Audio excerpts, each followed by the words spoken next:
the giants.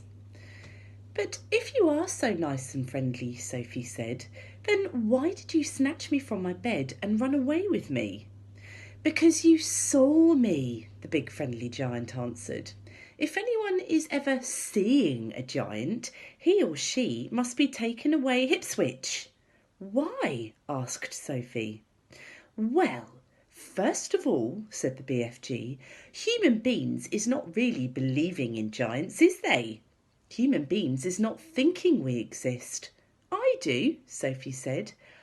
"Ah, but that is only because you have seen me," cried the BFG. "I cannot possibly allow anyone, even little girls, to be seeing me and staying at home. The first thing you would be doing, you would be scuttling around yodeling the news that you were actually seeing a giant.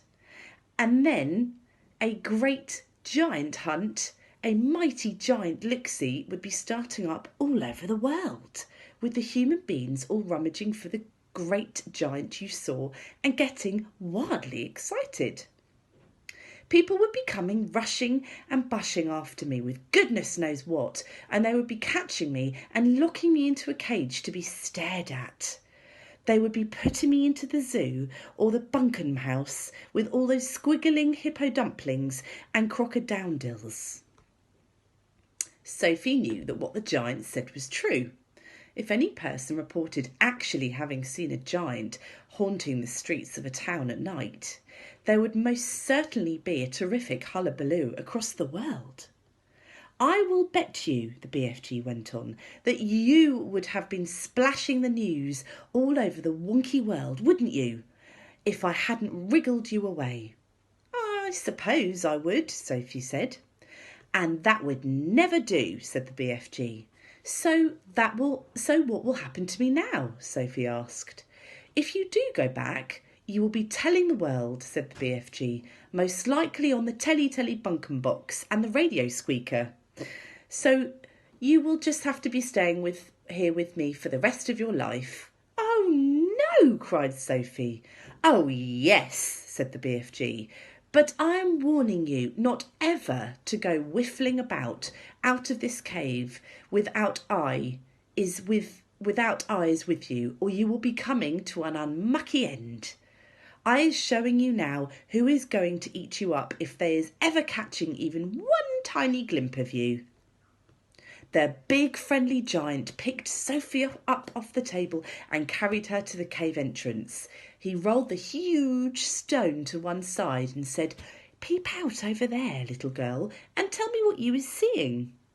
The sun was up now and shining fiery hot over the great yellow wasteland with its blue rocks and dead trees. "Is you seeing them?" the BFG said. Sophie, squinting through the glare of the sun, saw several tremendous tall figures moving amongst the rocks about 500 yards away. 3 or 4 others were sitting quite motionless on the rocks themselves. "This is giant country," the BFG said. "Those is all giants, every one of them." It was a bit brain-boggling of a sight. The giants were all naked except for a sort of short skirt around their waists, and their skins were burnt brown by the sun. But it was the sheer size of each one of them that boggled Sophie's brain most of all. They were simply colossal, far taller and wider than the big friendly giant upon whose hand she was now sitting. And oh, how ugly they were. Many of them had large bellies. All of them had long arms and big feet. They were too far away for their faces to be seen clearly, and perhaps that was a good thing. "What on earth are they doing?" Sophie asked. "Nothing," said the BFG. "They is just moochling and foochling around and waiting for the night to come. Then they will all be galloping off to places where people is living to find their suppers."